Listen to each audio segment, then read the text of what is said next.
everyone. My name is Cha Ung-seok. It's an honor to be one of the lecturers in this program. I guess you are listening to this lecture not to study things, rather to understand Korean medicine overall. The topic of this lecture would be about Korean medicine, and I'm going to focus a little bit on the institutionalization of traditional medicine in current status. Let me start with the traditional medicine. What's the traditional medicine? This is the definition of traditional medicine coined by WHO. Overall, traditional medicine is a collective healing system associated with each cultural community's traditions. In this definition, the most important part is that whether it is explicable or not. Many researchers try to prove traditional medicine scientifically and try to explain traditional medicine with the biomedical terms for decades, but it didn't work as they expected. However, there are a bunch of traditional medicine things in local area because of their efficiency.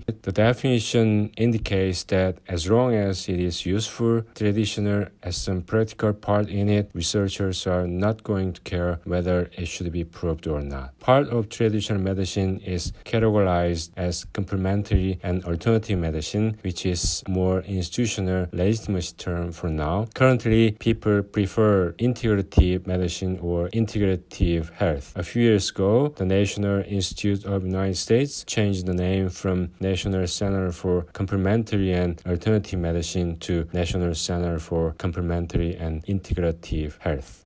How many and what kind of traditional medicine were there or are there? Originally, medicine develops around civilization. The first, Nile River, was the place that one of the first human civilizations started. Egyptian medicine was there, but it's all gone for now. There was traditional medicine in Arab as well. Arab medicine was later upgraded after accepting traditional European medicine, and now it remains under the name of Unani medicine. The beginning of European medicine was Greek. Hippocrates is well known, and Roman inherited the Greek tradition. There was a famous medical scientist named Galen, and his theory became pervasive all over Europe and influenced until the 20th century, right before scientific medicine took the lead. European medicine now remains in the form of natural therapy, homeotherapy, and chiropractic, and so on. Let's move on to South Asia. There's Ayurveda medicine, originated from the civilization around Ganges River and Indus River of India. They accumulated the medical knowledge under the name of Ayurveda. Around the 8th century, the Islamic Empire was built in India. At that time, Europeanized Arab medicine influenced Indian medicine. It is called Unani medicine, and it's still there. Ayurveda medicine went to the southern part of India, affected the different indigenous medical tradition, and became Siddha medicine. Ayurveda went to the north and crossed over the Himalayan mountains where the Tibets lived and became the Tibetan medicine. Tibets who lived in the high ground somehow communicated with the Mongolian who lived in the plain and affected the Mongolians' indigenous healing tradition and became the Mongol medicine. Mongol medicine expanded its territory over the Lake Baikal in Russia. Therefore, Ayurveda, Tibet, Mongol, Unani, and Siddha medicine are all sharing the same origin. Unani is in the middle of Arab and India. In China, there's another story. It is known to be developed around the Yellow River and became pervasive all over China. It spread to the region of Korea, Japan, and Vietnam and became Korean medicine, Kampo medicine, and Sino-Vietnamese medicine respectively, which has their own history to be mixed with the indigenous healing tradition as well. The traditional medicine we are currently doing is not exact version of old times ones. There was a time the traditional medicine almost disappeared with the emergence of scientific medicine, particularly antibiotics played a decisive role. As antibiotics started commercializing around 1945, the infection, which had been the most dangerous human-threatening disease, was eliminated at once. So people called the antibiotics magic bullet and even said that humans' all diseases would be gone sooner or later. But it didn't come true. Scientific medicine didn't make any progress in controlling chronic diseases, cancer, metabolic disorder, and new infectious diseases. In that gap, people started to look for traditional medicine again. So the traditional medicine that we are doing now is reconstructing heritage version through selecting contents from the old times ones, something that would be useful and also competitive with scientific biomedicine. The way of how to reorganize them, how to use them, how to apply to the mainstream system is different from region to region.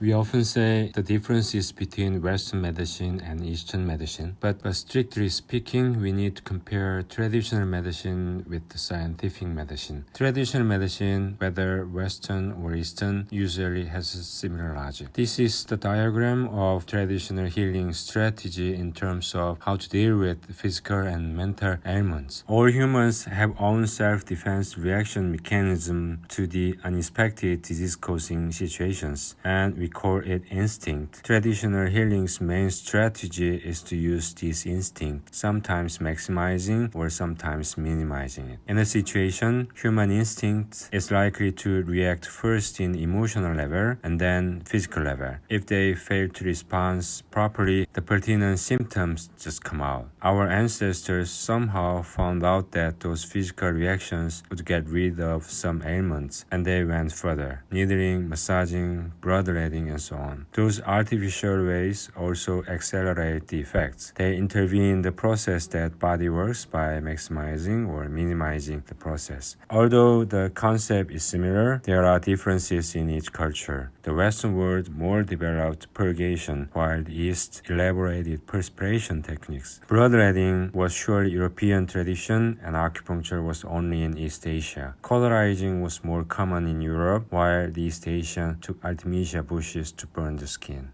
Currently, traditional medicine coexisted with scientific medicine now. Traditional medicine was once called complementary and alternative medicine and is now called integrative medicine. It means that traditional medicine should live with the scientific medicine, not replace scientific medicine. In that sense, if you understand the history of scientific medicine, you'll be able to see how traditional medicine would be in the future, collaborating with the scientific medicine. Scientific medicine started during the Renaissance. Da Vinci and Michelangelo painted anatomical maps of the human body. They weren't doctors, but they only painted with interest in human. These paintings represented increasing interest in human nature. Andreas Vesalius of the Panama University of Italy received the influence, and he began to paint body image like Da Vinci and Michelangelo in extremely realistic style. I think scientific medicine starts from this picture. If we want to draw a picture like that, you have to observe it extremely closely, not allowed to skip details. And when you do that, you'll discover things that you didn't know before. That's how William Harvey's blood circulation was discovered. The left image is a medieval figure of the human body. This love painting was changed to a painting that expressed the realistic facts during the Renaissance. Since Andreas Vesalius painted the anatomy like that, it has become the standard. After Vesalius, no more rough anatomical drawings. Decades after Vesalius,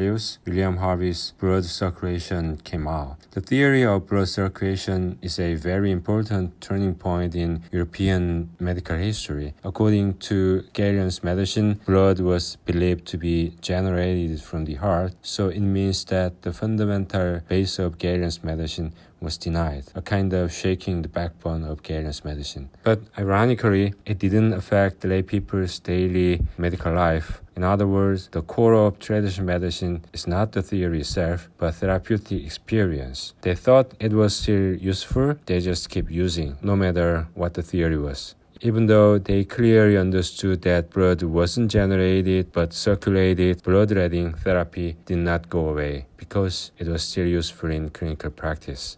Since the Vesalius version of body images, they had to look at the human body more closely because they didn't want to skip details. During that process, they came to know that human diseases are related to certain part of the body. Giovanni Morgani was the one who opened the door, and right after the French Revolution, some young doctors in Paris dissected dead bodies in order to explain the relations between body parts and diseases. For example, if someone died with a long history of cough and hemoptysis, the dead body must have some pathological signal in his or her lungs, and the doctors get them documented. Their study gradually gained academic attention. At the time, around the world, we call it Paris clinical medicine.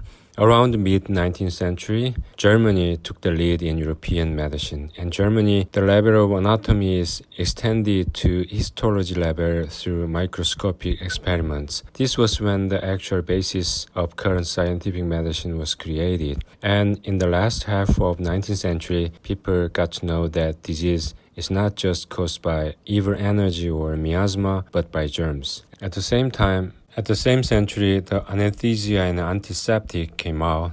Tubercle bacillus, the very bacteria that caused tuberculosis, was found by Robert Koch. It was breaking through advancement in human history. In fact, scientific medicine made a remarkable development in the late 19th century, but traditional medicine played the lead in the clinical field. Tuberculosis bacteria were discovered in 1882, but humans had to wait a few more decades until the streptomycin showed up in 1947 for cures. It was scientific advancement itself, a little bit far from lay people's medical life. The time when scientific medicine went beyond traditional medicine was in the middle of 20th century. ABO blood type distinguishment and the anti-blood coagulant, those two actually made the surgery more stable with the anesthesia techniques. And again, antibiotics around 1945 was the dramatic change in scientific medicine. It was kind of magic bullet. It defeated the infection immediately, which had been the main cause of human disease. Since the mass production of penicillin in 1943, traditional medicine around the world is rapidly shrinking. Right after antibiotics showed up, scientific medicine became the mainstream medicine.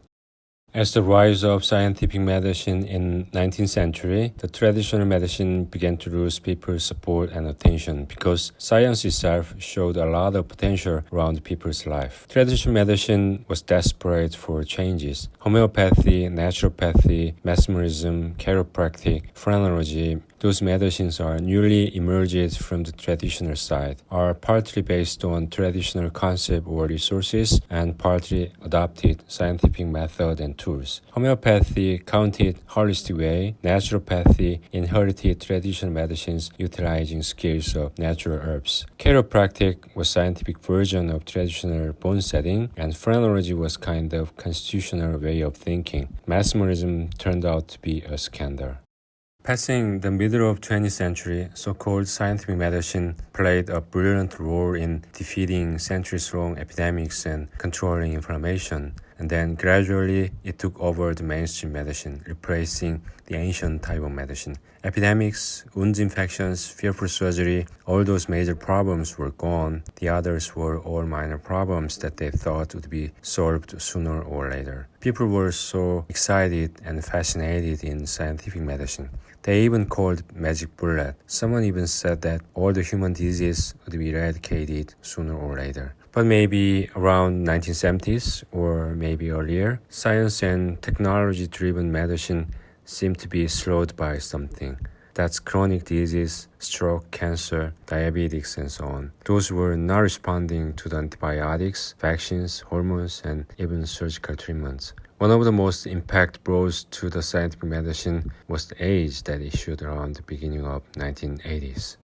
From now on, let's look at a little bit more details about what happened in East Asia in terms of accepting scientific medicine.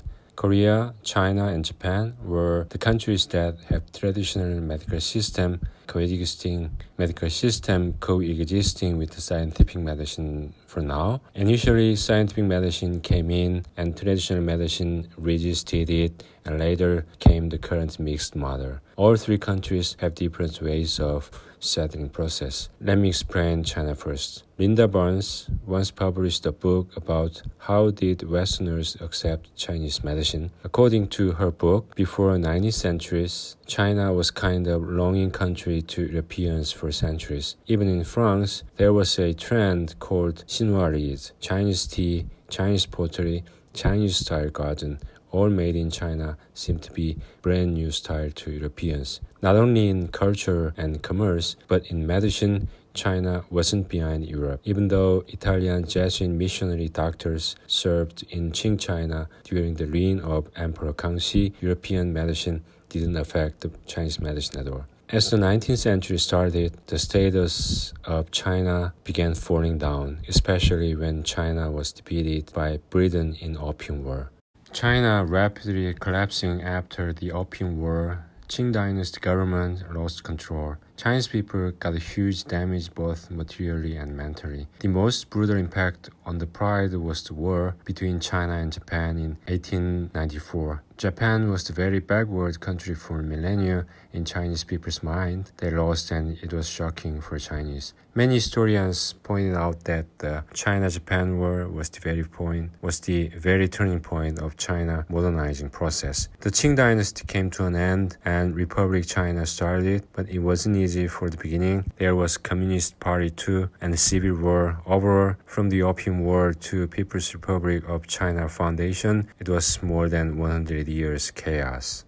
Traditional values in China collapsing, the trend of hurrying to accept the Western things began. Homicide by a quack, a kind of propaganda, had been pervasive in the late 19th and early 20th century. Those articles and cartoons in this slide represented those times hostile atmosphere to traditional medicine, particularly journalists who they thought were the leading intellectuals in China contempted traditional medicine broadly. Any time when traditional medicine was related to clinical malpractice, they tended to conclude traditional medicine was undeveloped, corrupted, so that it should be changed to Western medicine. They were even saying that Western medicine performed surgery to implant sheep's blood vessels to human body in the United Kingdom. Obviously, it's a fake news, but this reporter seemed to believe this story. Those times, Western medicine didn't have stable surgery, didn't have antibiotics yet. It means that Western medicine couldn't fit the people's old expectations at all. Rather, traditional medicine still worked in local community. Just some leading group of China was so eager to change the old.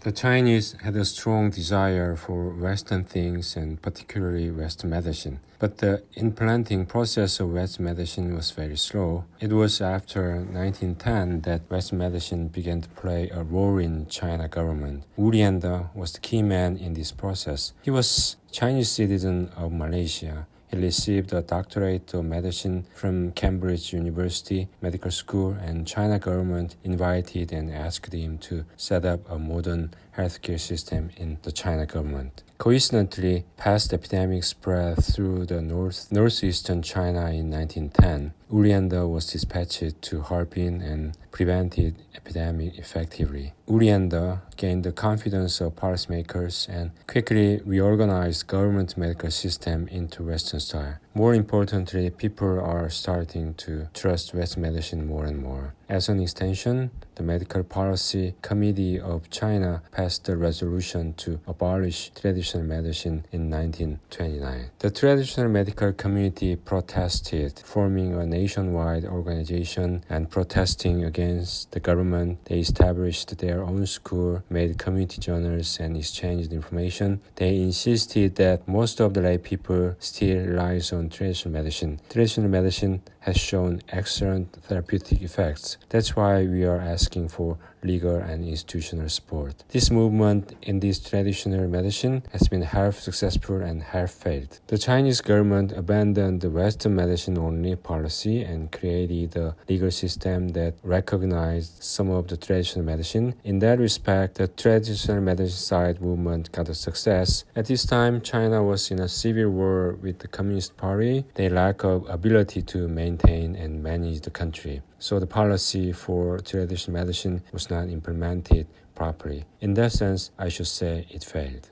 From the perspective of institutionalization, it wasn't easy for traditional medicine to settle down, even though it was solving most of people's medical problems. In that situation, traditional medicine had to change somehow. That's how China-West collaboration medicine was born. It accepted the anatomy of Western medicine and took some part of advantages from Western medicine. However, they emphasized that traditional medicine is never insufficient compared to Western medicine. Jiang Xichun tradition also showed the boldness to combining traditional medicine, natural herbs, and Western medicines, aspirin for cold treatment. The emphasis of traditional medicine during this period was that Western medicine was strong in structure, but Chinese traditional medicine was excellent in functional approach and treatment results. Right after foundation of People's Republic of China, the status of traditional medicine set a new stage under the Communist Party government. The new leader of China, Mao Zedong, who experienced a shortage of supplies during the long civil war, received a lot of help from the local community's traditional medicine. So he was much more friendly with the value of traditional medicine. Traditional medicine was fully considered to play a role in designing national medicine. One of the important reasons behind this, of course, is that China, a new country, lacked medical infrastructure in many ways, so it had to rely on traditional medicine. Chinese government had to fill the gap in nationwide healthcare system with the support of traditional medicine. Additionally, from the late 1950s, China government launched a new project in which some Western medicine trained doctor volunteers co-worked with traditional medicine advisors. The result was so satisfactory. Eventually, it gave a birth to these days TCM and Chinese integrated traditional and Western medicine.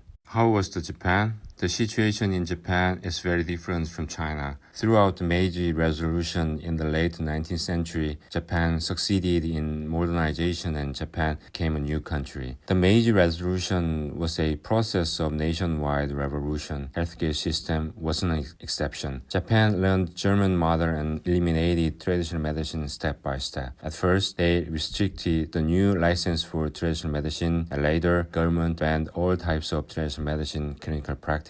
Traditional medicine community resisted frantically, but the Japanese government didn't listen to them. The Japanese government and the public already felt that the Meiji Resolution was changing to a successful version of Japan. So, no matter how good it was, they didn't want to consider any kind of traditional things. Eventually, traditional medicine was removed from the Japanese medical system. As for now, the right of practicing traditional medicine in Japan all belongs to Western medicine trained doctors who already graduated medical school and later got interest in traditional medicine. What was Korea like? Western medicine settled in Korea when Korea was a colony of Japan. Japan finished colonizing Korea and applied the Japanese system to Korea in medical field. Japan tried to get rid of traditional medicine as Japan did earlier, but its Western medicine infrastructure wasn't good as Japan in Korea. They confronted the fact that eliminating traditional medicine would cause a kind of medical chaos and medical absence, which would lead to disrupt governance. They came up with the way to register Korean traditional medicine doctors to the government and to be supervised by Western medicine trained doctors, kind of sub-doctor system.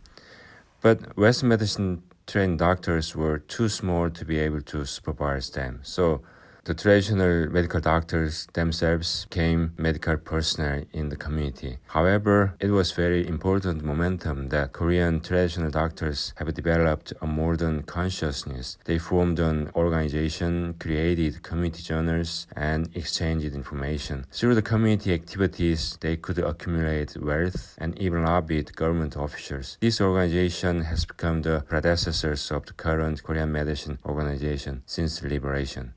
Around the middle of 20th century, Korea and Japan built a national system for traditional medicine. In spite of two countries' institutional system for traditional medicine, on the contrary, Western medicine was getting stronger and traditional medicine was getting weaker and weaker as the countries became modern. The redemption of traditional medicine took place by an event that happened in 1971. A year before, United States President Nixon visited China. The journalist of New York Times, James Raston, was visiting China to cover international politics between the United States and China, but somehow he fell sick and was transported to Xiehe Hospital in Beijing and got a surgery. There, he sent an article about what happened around him, which was a little bit embarrassing because he couldn't say anything about political affairs. He just confessed that he got surgery and experienced acupuncture for the first time. In the middle of his article, he just mentioned acupuncture anesthesia just mentioned. But somehow James Reston's 1971 July 26 New York Times article turned out to be a trigger for the global booming of acupuncture. Even there was a rumor that James Reston got a surgery under the acupuncture anesthesia. Anyway, the fact that anesthesia was done by simple needling has shown the world a lot of potential of acupuncture. Since then, the use of East Asian medicine increased drastically over the world. There was a worldwide fashion to find a new solution from East Asian medicine. It was the time that East Asians began to pay attention to their own healing traditions, which had been underestimated for decades, even by themselves. James Reston's article, that was surely a dramatic turning point in terms of redemption of East Asian medicine. At that time, West medicine was a high-level medical science that mankind had never experienced. But the problem is that it wasn't magic bullet. Not all human diseases could be cured. Since the 1960s, people had seen the West medicine's blind spot and looking for alternatives to cover it. And James Reston has surely stimulated people's demand for alternatives. 1971's acupuncture booming didn't last long, partly because acupuncture therapy didn't have a proper legitimate position in the mainstream medicine, partly because there were very few acupuncturists to fit the high expectations of lay people. But the fact that simple needling could induce anesthesia status was a quite attractive phenomenon, which made some of adventurous people get into that field. David Eisenberg was one of them. Around the year of Nixon's visit to China, 1972, an association dispatched a group of college students to let them appreciate acupuncture anesthesia performance, a real surgery performance. He got shocked and decided to devote his entire life to this field. Later, he went to China to study Chinese medicine and continued his research in the United States. In 1993, he published his research product in the New England Journal of Medicine. According to his research, a surprisingly large portion of the United States population was enjoying non-mainstream medicine, including acupuncture and East Asian medicine. From then on, the United States federal government began moving. The Office of Alternative Medicine was opened in 1993. 5 years later, it was renamed as NCCAM and officially became a part of NIH and initiated national research funding. And again, year by year, every level of institutions of the states started establishing the CAM office or CAM clinic, aside from a bunch of private clinics. NCCAM renamed it to NCCIH, which means it wasn't alternative complementary things anymore, but the things that mainstream Western scientific medicine should cooperate with it.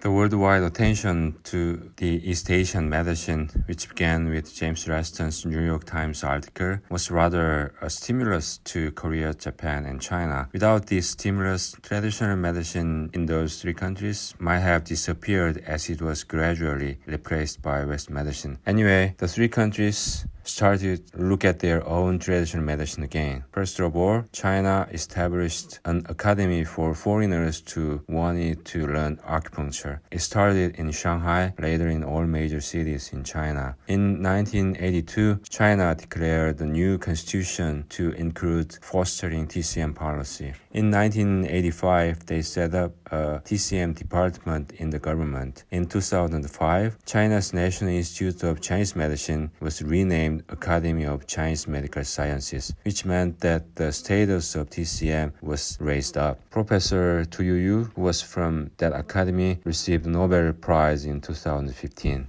In China, traditional Chinese medicine is legally on the same level as Western medicine trained doctors. All TCM doctors can prescribe West medicine drugs and use West medicine medical devices. Equally, all West medicine doctors can do TCM too, but they are not likely to do practice over their own territory. TCM doctors do TCM, West medicine doctors do West medicine. The reason why they won't practice outside of its territory is because of the government's strong medical control system. If it weren't for China, Western medicine surgeons would have prescribed Chinese medicine, and TCM doctors would often use TCM drugs fully to maximize medical efficacy and medical profit. But all doctors graduating from Chinese medical schools are salaried workers who work in hospitals. They didn't have to go further and take risk under the situation of no guarantee and no fixed collaborating manuals. That's one of the reasons that China haven't created a proper integrated model yet, even though it's been already decades. Chinese government policymakers initiated the collaborating system, hoping they work together. They even trained people who specialized in both. But China haven't created a proper model yet. In China, all Western medicine and all TCM doctors are treated equally and free to do all medical work, but there's still some kind of barrier between them. Meanwhile, an interesting and remarkable event just happened. It was SARS attack, a shocking pandemic that panicked China in 2003. As for China, it was hard to control SARS effectively in the early days. At first, Western medicine doctors managed it, but the number of patients and fatality rate was increasing day by day. Western medicine couldn't handle it, so they had no choice but to send patients to TCM hospitals. It started from Guangzhou City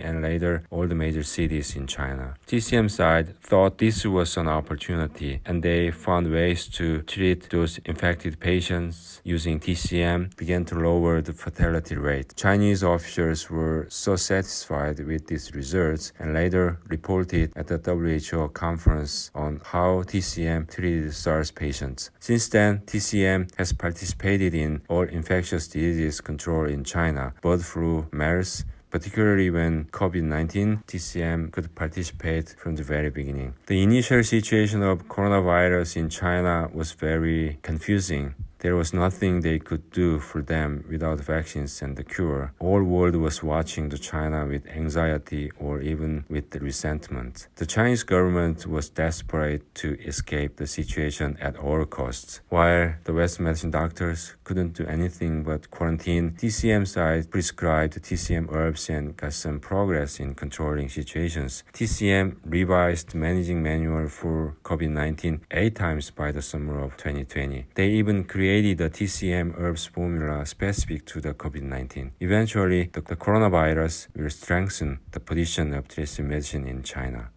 Let's move on to Japan's case. Around 1860, Japan went through the Meiji Resolution, a kind of Japanese nationwide renewal project. Japanese government wanted to change everything and kicked out the old. Japanese traditional medicine was an exception. Eventually, Japanese traditional medicine didn't settle down in the Japanese official government system. Later in 1930s, because of shortage of medical supplies, Japanese got interested in traditional medicine again, but not the whole system of traditional medicine, but the traditional medicine herbs only. Not like Korea and China, Japan joined the ranks of developed countries very earlier and got sufficient infra system for Western medicine.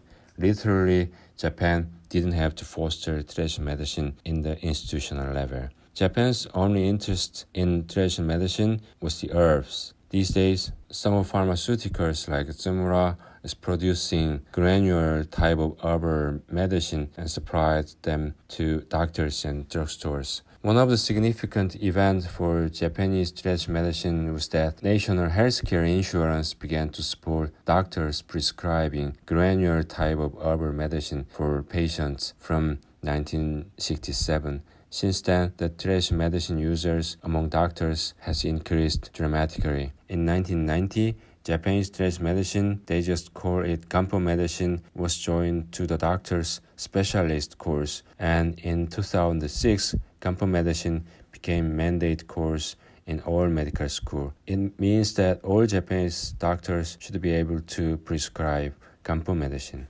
According to 2011 survey, approximately 90% of doctors have experienced prescribing Kampo medicine, and the rate is increasing. Of the remaining 10%, 8% say that they have once used Kampo medicine, although not now. The survey says that the first reason why doctors prescribe Kampo medicine is that it works better than Western medicine, and the second reason is that patients want Kampo medicine. In Japan, the right to prescribe Kampo medicine all belongs to Western medicine trained doctors. No Kampo medicine license system in Japan. The situation in Korea is different from China and Japan. Korea has traditional medicine professional license system like China called Korean medicine. However, China has strict control over healthcare, but Korea is based on market competition. Medical personnel can freely open private clinics, but each Korean medicine and West medicine wasn't allowed to practice over their territory. In 1952, Korea has already established a traditional medicine system by the national medical law, but the status of Korean medicine in society was very low and it was getting weaker. Thanks to global booming of acupuncture, Korean medicine market also grew rapidly. By the year of 1992, Korean medicine doctor training medical school increased to 11 from 1. In 1993, when the portion of Korean medicine began to grow in Korea, pharmacists tried to monopolize Korean medicine herbs, which caused a huge social dispute between traditional medicine side and pharmacists. In 2003, the government enacted a special law for Korean medicine. This means that the traditional medicine is now recognized as an important national asset by the government. Establishing Korean medicine college at a national university was another signal for institutional support for Korean medicine. In 2020, the worldwide COVID-19 pandemic, unlikely with China, Korean medicine tried to participate in this management. However, Korean West medicine side organization frantically resisted Korean medicine participating. They were so reluctant to expand the power of the Korean medicine among society. The West Medicine Doctor Organization is the representative interest group in Korea. The influence of them in Korea's medical policy is so strong that government often suffers from the excessive demand from them. Korea government often wants to control the West Medicine group, letting Korean medicine participate in government projects as kind of leverage to control them. Korea is free competition society, so West medicine and Korean medicine often crash in the local community. The bigger Korean medicine pies, the smaller West medicine pies. This situation naturally leads that West medicine doctors are likely to underestimate Korean medicine doctors. It is completely contrast to Japanese doctors' favorable assessment of their own traditional medicine. Japanese doctors can do traditional medicine, but Korean doctors cannot. Korean government is currently attempting to integrate the two medical systems, but the two sides are not ready for it. So the government is trying to handle the West medicine and Korean medicine through national healthcare insurance. For example, if a 40 years old guy is diagnosed with high blood pressure, he or she is expected to live by 80 years, then it can be estimated how much money government have to pay for the guy. If this patient can reduce the cost by using Korean medicine, the government can encourage high blood pressure patients to use Korean medicine by adjusting national healthcare